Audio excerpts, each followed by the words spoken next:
The indigenous people of the Northwest have long feared a man-eating entity known as the Wechuge. A Wechuge was once an ordinary human being, but upon unwittingly breaking a personal taboo, they opened themselves to bodily possession by their ancient animal spirit.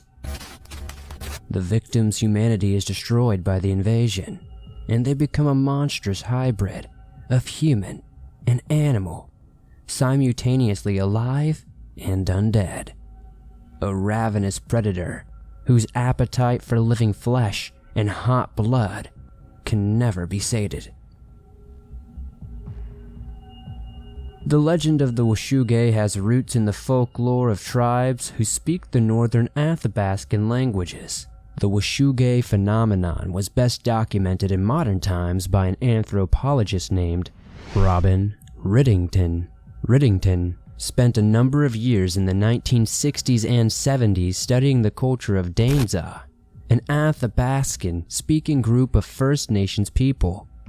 Their traditional territory lies along the Peace River, which is named after a peace treaty that was struck between the Dainza and the Cree to settle a dispute over territory. North of the Peace River was given to the Dainza, while the lands south of the river were claimed by the Cree. Like many indigenous peoples, most aspects of their day-to-day lives were heavily influenced by shamanistic magic. The Dainza followed otherworldly instructions that were found in the songs of the dreamers. Dreamers were people who could leave their bodies and fly to heaven. They did this in their sleep, enabling them to visit their ancestors. They would be given invaluable advice on hunting techniques, social conflict, and, on occasion, receive warning of impending danger. In fact, it's said the Dainza were not surprised when they were contacted by the first Europeans in the area, because a dreamer had already predicted their arrival. In the mythology of the Dainza, spirit animals are manifestations of the supernatural giants who ruled all of creation in the mythical past.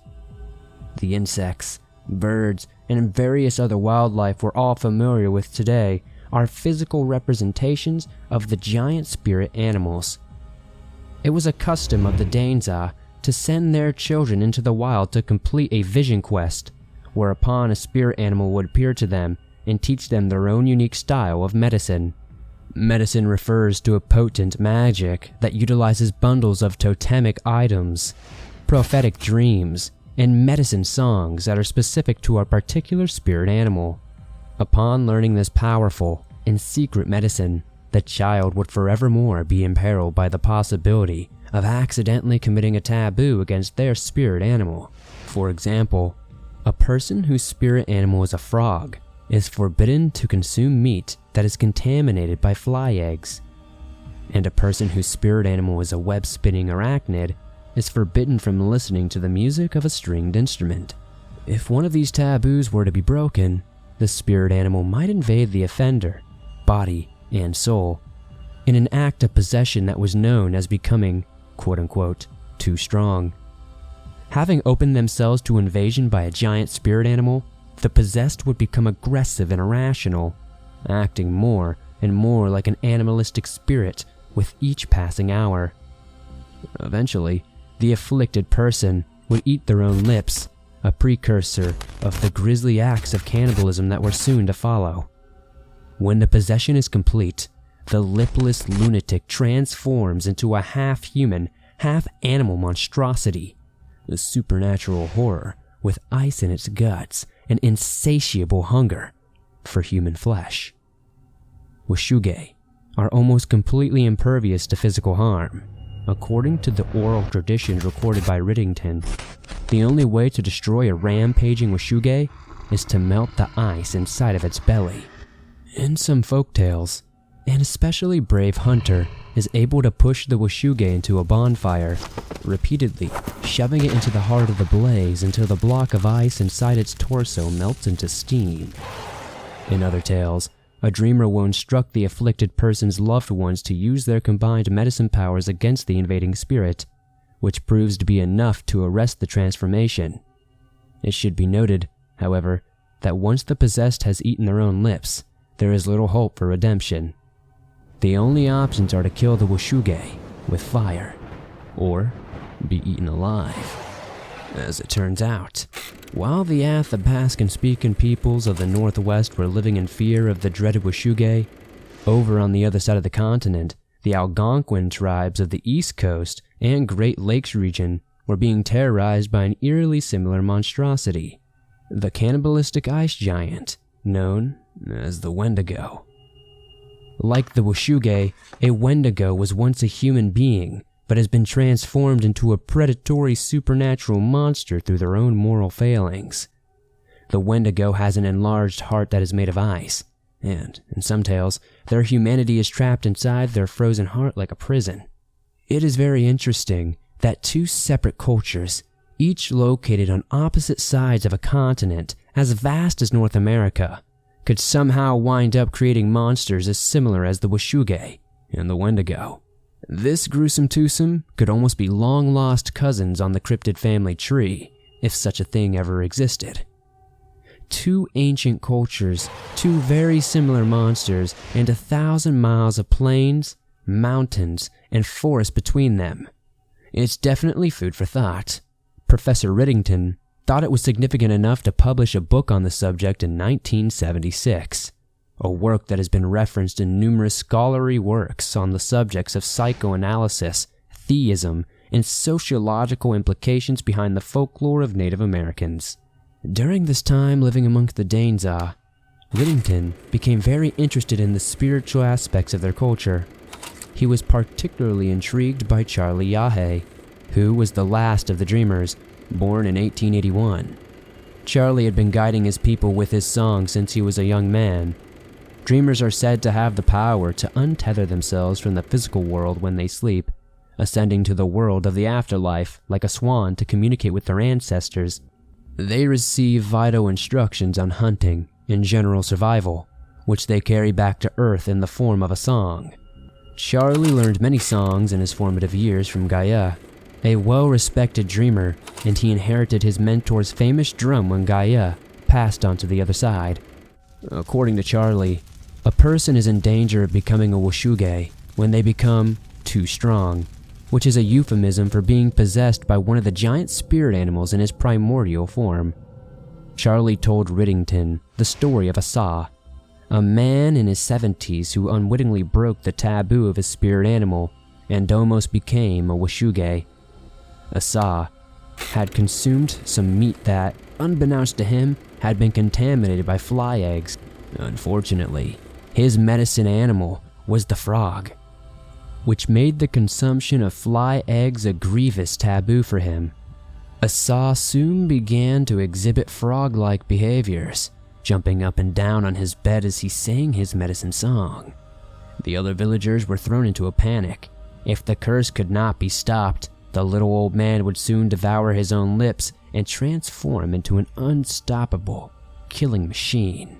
Many villagers prepared to flee for their lives if their songs and medicine bundles could not heal the afflicted man before he ate his own lips. If they failed to save him, Asa would transform before their very eyes into the boogeyman from the depths of their worst nightmares. Fortunately, the villagers were able to heal Asa with their combined medicine, but as his grandson Peter was quoted as saying a number of years later, "Lots of people make a mistake. That's why lots of people have gotten strong. They make a mistake. I know it helps lots to know something, but you have to watch all the time. People are scared of you." To know something, as Peter phrased it, refers to powers a child would receive from a spirit animal during their vision quest. The otherworldly medicine could benefit the child in various ways throughout the course of their lifetime, but it came with a steep price. Anyone who completed a vision quest would always be in danger of breaking a personal taboo against the nature of their spirit animal. Likewise, it would be entirely too easy to accidentally become the catalyst that breaks another person's personal taboo, which appears to be the case in the tale of poor Asa. He was offered the tainted meat by an outsider to the village, someone who may not have known that Asa's spirit animal was a frog. It was also possible to break someone else's taboo in an act of sheer malice. Riddington believed that the offering of the meat may have been an act of sabotage, as he had reason to believe the visitors had come to the village that day could have been relative of Asaw's ex-wife. The breakup had been decidedly acrimonious, giving Asaw's ex-wife a strong motive to knowingly break his personal taboo. With the burden of this precarious state of affairs constantly dangling over their heads, day-to-day interactions within the Danezaw community were often strained with a thin undercurrent of paranoia and downright fear. Peter illustrated this point by saying, "Even when I go down to Rose Prairie, they're afraid to feed me. They have to ask first if I can eat this or that. Lots of natives are afraid of any kind of man. You never know. If someone knows something, you wouldn't know." Asaw's grandson was no longer involved in the spiritual side of Danezaw culture at the time of his interview, so he no longer feared the possibility of becoming a Wechuge. However, Peter firmly believed this tragic and horrifying event did sometimes occur within the Danezaw community. Charlie Yahe was also a believer in the Washu-gay phenomenon. Although he admitted he'd never seen one with his own eyes, from his perspective as a shaman figure for his people, anyone who became a Wechuge would surely be damned, as the weight of the murders they would commit while in the grip of possession would ultimately make them too heavy to follow the trail of light to heaven. There had been a long line of dreamers before him, but by the time Charlie was interviewed by Professor Riddington in 1960, he was in his 80s and was the last of his kind. Charlie Yahe lived a long and fulfilling life, but in 1976, he closed his eyes and followed the trail of light for the very last time.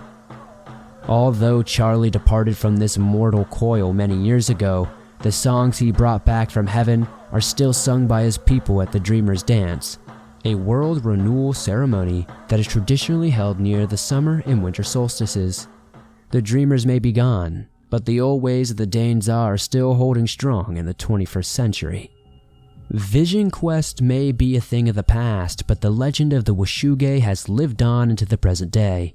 Whether the phenomenon was actually a clear and present danger, as the Danezaw once believed, or if it was a manifestation of repressed rage, as postulated by Robin Riddington, both the monster itself and the cultural practices which created it are absolutely fascinating. The story behind the legend is a wild and roiling tempest of paranoia, supernatural possession, dream magic, and flesh-ripping giants who are invulnerable to arrows or spears. In my humble opinion, it would make for a pretty fantastic movie. Thanks for watching this investigative documentary about the Wechuge, the supernatural ice cannibal of the Northwest. If you enjoyed it, please be sure to hit that like button as it helps me out a ton. Be sure to subscribe if you're new, and turn on notifications to never miss a new video, as I upload them almost every single day, and all things natural and supernatural. If you're on the go, you can download audio versions of all of my videos on iTunes, Spotify, Stitcher Radio, and just about everywhere else you find podcasts online. It's absolutely free to do so. Thanks for listening to this video, my friends. Have a good night. Please like and subscribe. It helps me out a ton, and I'd really appreciate it. And see you all soon for another cryptid documentary.